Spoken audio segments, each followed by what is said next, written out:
Hello, YouTube friends. I just wanted to make a quick intro thanking my first collaborator, CreepyBlondeGirl. Make sure you stick it through till the end to hear her reading, and please go like, comment, and subscribe to her page and show her some support. It really means a lot that she came through for me. Hope you enjoy.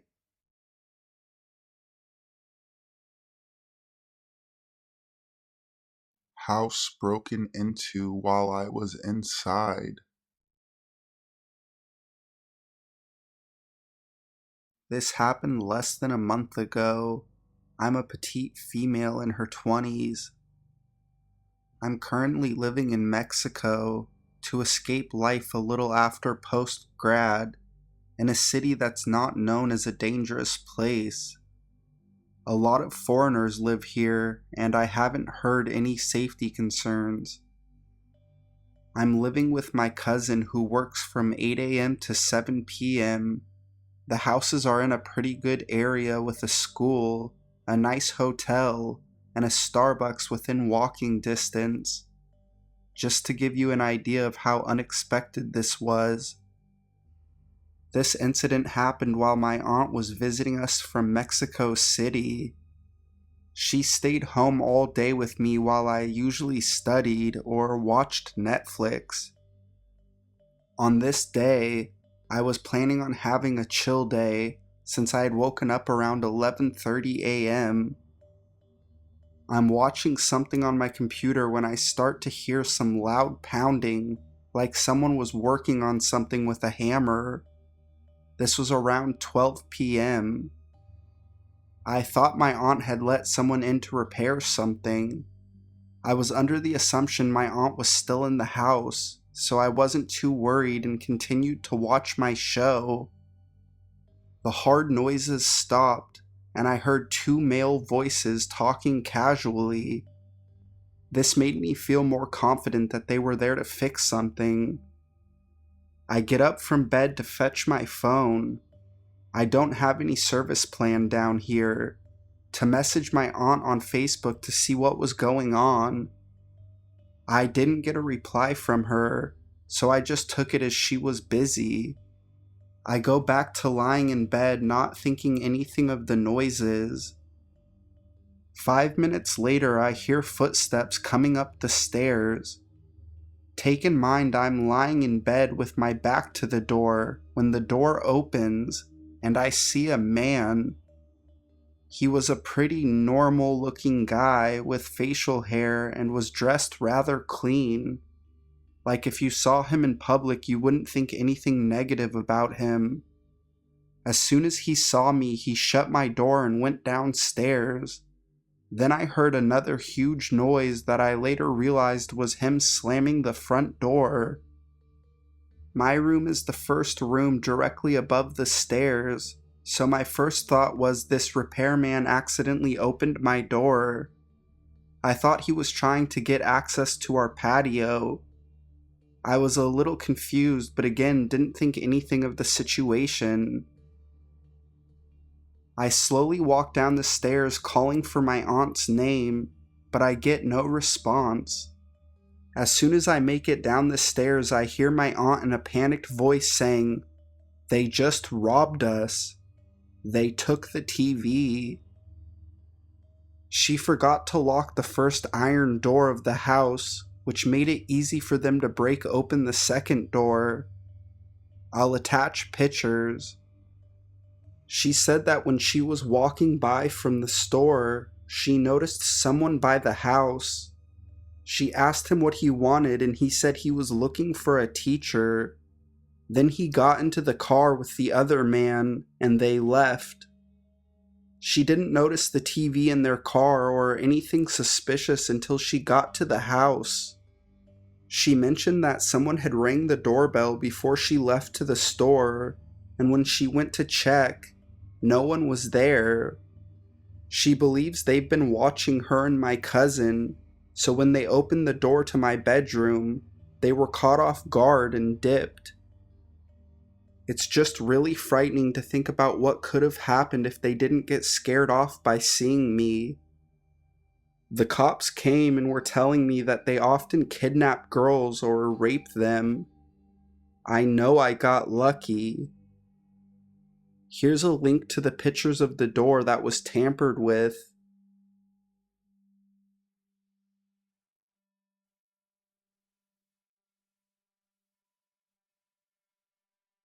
The man in my new house.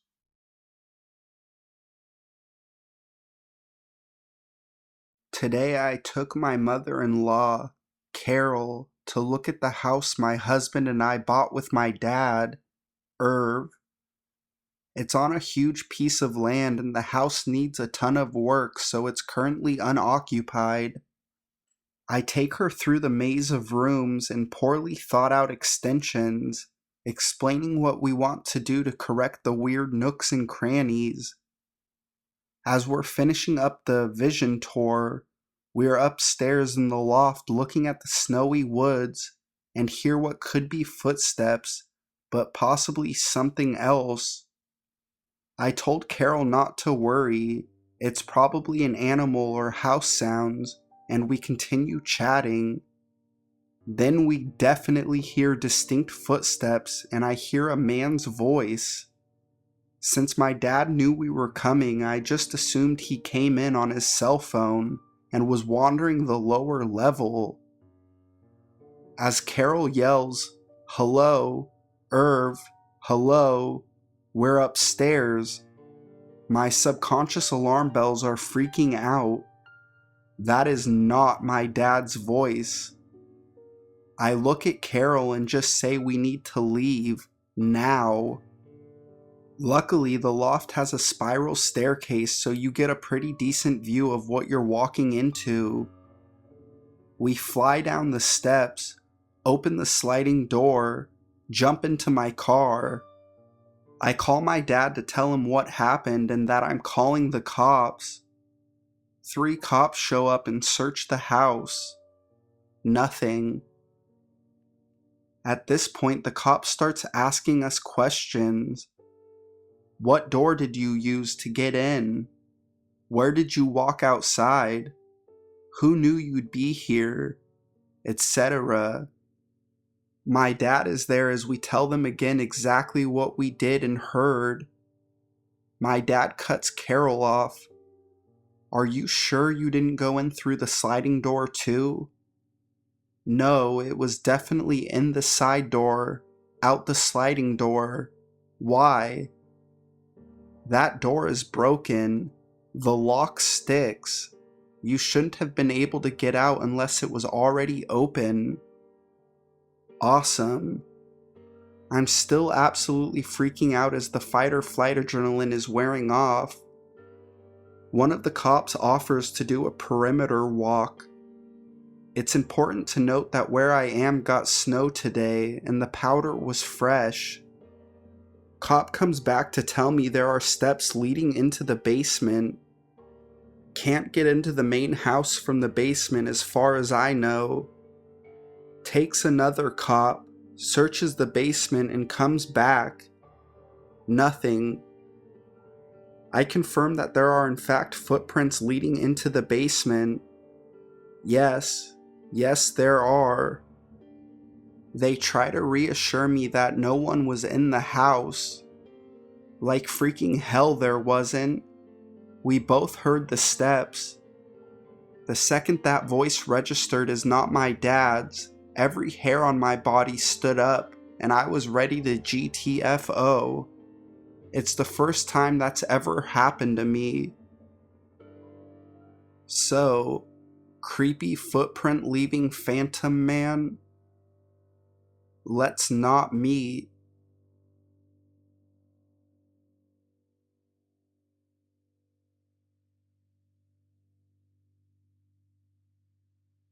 My first time home alone.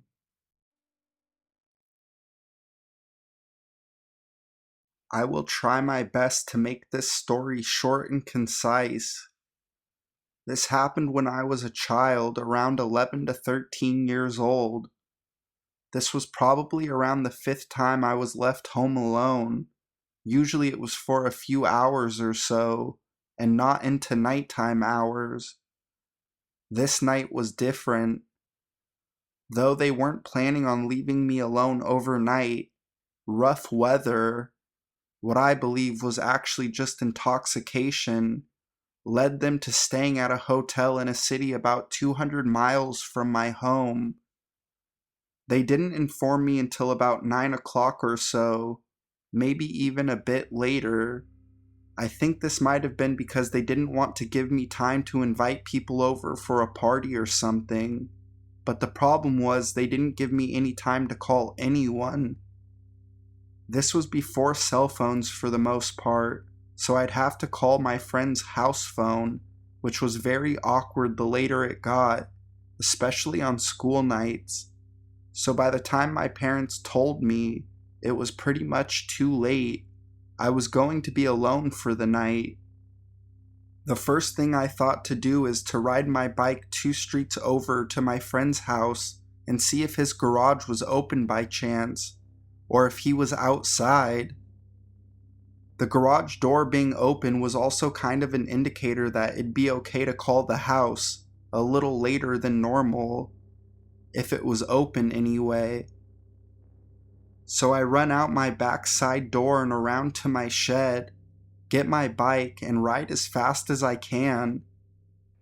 As I near his house, I can see that his garage is shut. Not only that, but it's dark, no lights on or any indication that anyone's up. Now I'm already freaking out a little bit, but I figure if I freak out, my parents will never leave me alone again. So I tell myself to suck it up and just deal with it. I get back home, put my bike away, and head inside, all the while talking to myself, trying to convince myself I wasn't scared. I come back inside the same way I went out and immediately jump onto the couch and turn on the TV. I flick through the channels and eventually find something. I don't remember what it was, but I'm sure it was a comedy as I was trying to relieve the tension of feeling alone. Anyways, probably 15 minutes later, I hear the floor creak from upstairs. Now, the floor pretty much only creaked when my parents would walk into their bathroom, which was located within their master bedroom. You can blame it on the paranoia or say that I have some heightened sense of awareness to my surroundings, but I immediately felt uneasy and on high guard. So I turned down the TV a bit. Not too much so it wouldn't sound suspiciously quiet from where I was, but so I could hear a bit better. I decide to creep down my hallway towards my kitchen so I can get a peek up towards my parents' room. As soon as I came to view of my parents' room, I could see shoes pass by from between the bottom of the door and the floor.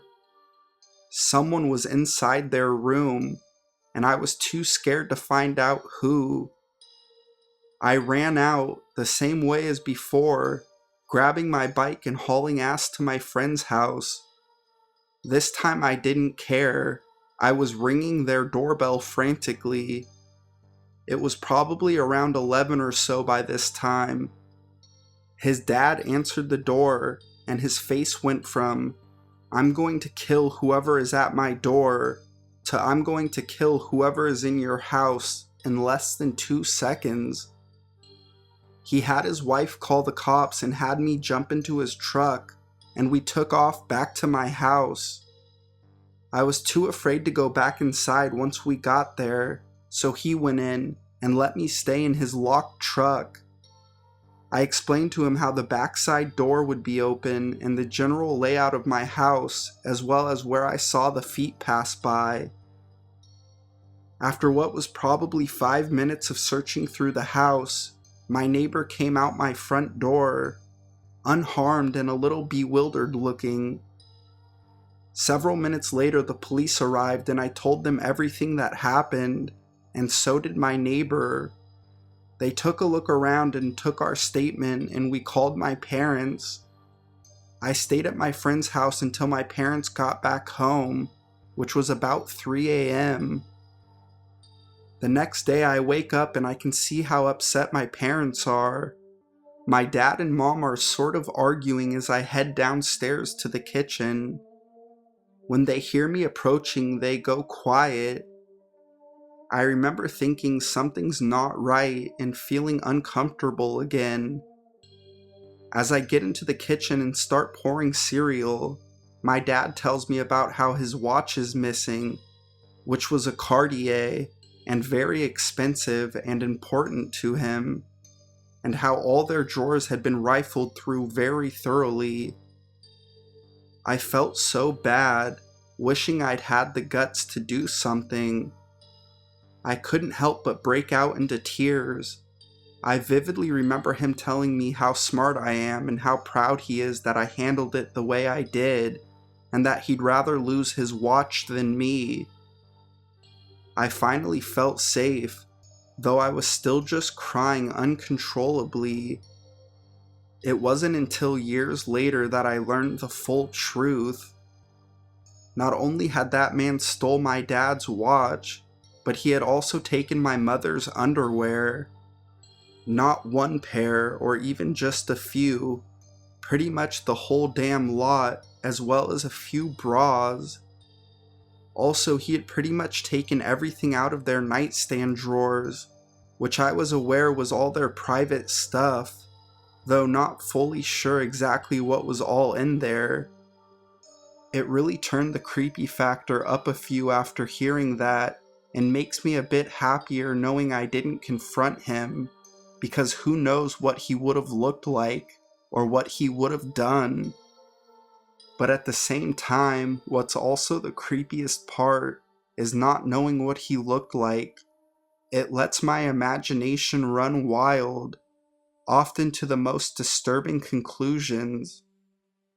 Regardless of who he was or what he looked like, I'm sure I never want to meet him.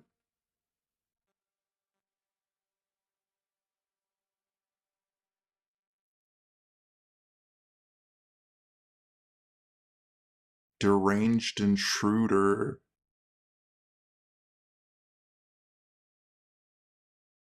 This happened a few years ago when I was still in high school around sophomore year. After school every day, our group of friends, 4 of us, would go get something to eat and then walk back to our friend Todd's house. This was a routine for a few years by then and continued until the first one of us got our license. Anyways, we would get out of school around 3 and usually ended up at Todd's by 4. This would leave us with about 2 hours before his parents got home, which we usually used for playing music really loud and sometimes smoking. So, needless to say, we were always in a rush to get back to his house, so we'd have a good amount of time to party. This particular day, things went a bit different. We were going about our usual routine at the usual time. After getting tacos, we were on our way back to Todd's, which was maybe a 20-minute walk. The walk went as usual and we arrived about 4 o'clock, but as soon as we got to the front door of Todd's house, things got strange. First, we noticed that his little plants and welcome mat had been moved around, but we kind of brushed it off without too much thought. After unlocking and opening the door, we noticed that there are muddy shoe prints scattered throughout the entry hall and living room. Now we are all a bit freaked out, 'cause that is not normal. But Todd doesn't really seem too freaked by it, and says his dad must have come home from work early for some reason, and to not say anything stupid, in case he hears. We all agree and start heading upstairs to Todd's room. The muddy footprints continue upstairs, but instead of leading to his parents' room, like we had expected them to, they instead led to Todd's bathroom. Again, another sign that something wasn't right, and finally this time Todd agreed. He walked up to the door slowly and said, "Dad, is that you? Is everything all right?" No response. so he asked again louder, "Dad, is everything all right?" Again, no response, but this time we heard movement from within the bathroom. We all just stood there for a good 10 seconds, not sure what to do, when Todd cracks open the door and peeks inside. He immediately pulls the door shut and says, "Let's go, let's go, let's go," and starts booking it down the stairs. After a second of disbelief and just standing there dumbfounded, it clicked and we took off. I was the last one out the door, and as I got out, I realized that all three of them were still running away. This gave me the worst chill up my spine. I knew something was really not right. Finally, I caught up with them at the end of his street and was freaking out. Todd was already on the phone with the cops telling them that there is an intruder in his home and giving them his information. The cops arrive within 5 minutes and we tell them what happened and that we don't know if they are still in there. So we tell the two cops where he was and they go looking for him. Just as a third policeman shows up, the first two come walking out the front door with a handcuffed homeless man. This man was very, very, very unkempt and appeared to be completely insane. He didn't say one real word as they walked him to the car, just this unintelligible, creepy gibberish. He growled at us as he was being put into the back seat and started spitting. So after some inspection, they found that he had entered from the guest room window downstairs, which didn't have a pathway but a planter directly outside of it, hence the mud. It must have gotten watered by the automatic sprinklers minutes before he got there, 'cause it was a muddy disaster inside. After about 40 minutes of talking with Todd's dad, the cops leave. His dad tells us that we did the right thing, but I could tell he was shaken up. We still continued our routine the next day, and eventually things got back to normal, though the first few weeks after were pretty scary.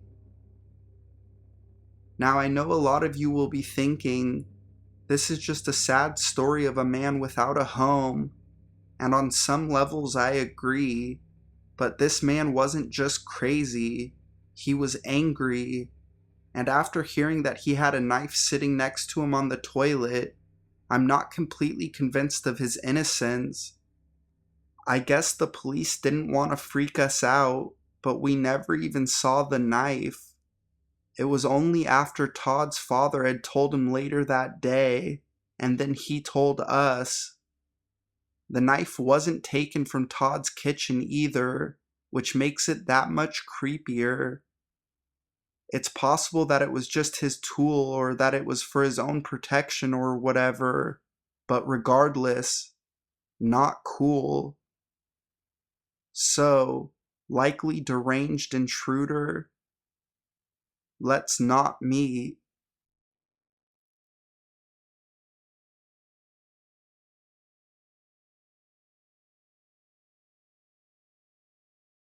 The sound in the walls.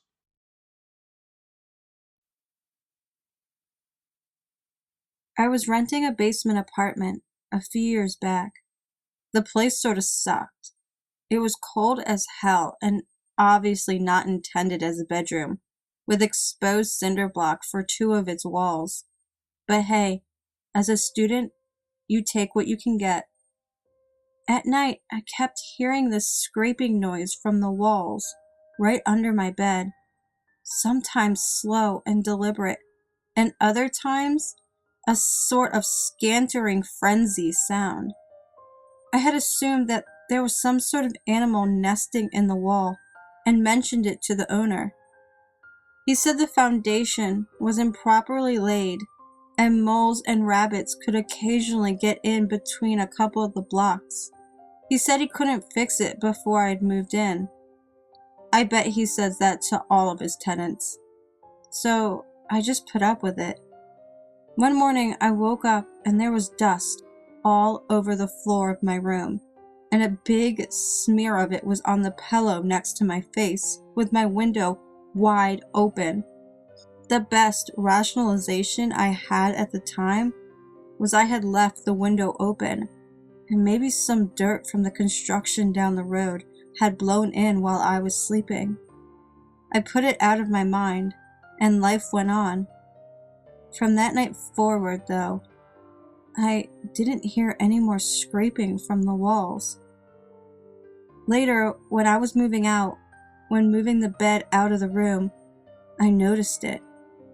Underneath the bed, there were little cinder block chips and an old rusty nail spike, along with a hole in the wall about 1.5 feet wide. I still remember the feeling of spotting that. My blood turned to ice and my stomach knotted up. The hole was impossibly dark. None of the light from the room even seemed to touch it. I ran upstairs and grabbed a flashlight from one of my boxes and shoved it into the hole. There was a little crawl space, completely bricked in. No way in or out, save the newly opened hole into my room. The walls were covered with geometric patterns scraped into the brick. Squigglies, triangles, what looked like a distorted stickman. Layers and layers of them. Some faded and hardly visible, others freshly carved. The floor was covered in a thick coat of dust and little shards of rock. In the corner, there was a straw doll, stained red. I had been sleeping in this bed, inches from this, for 1.5 months. 2.5 months, mere feet from whatever the hell had been in there previously. I don't like dust anymore.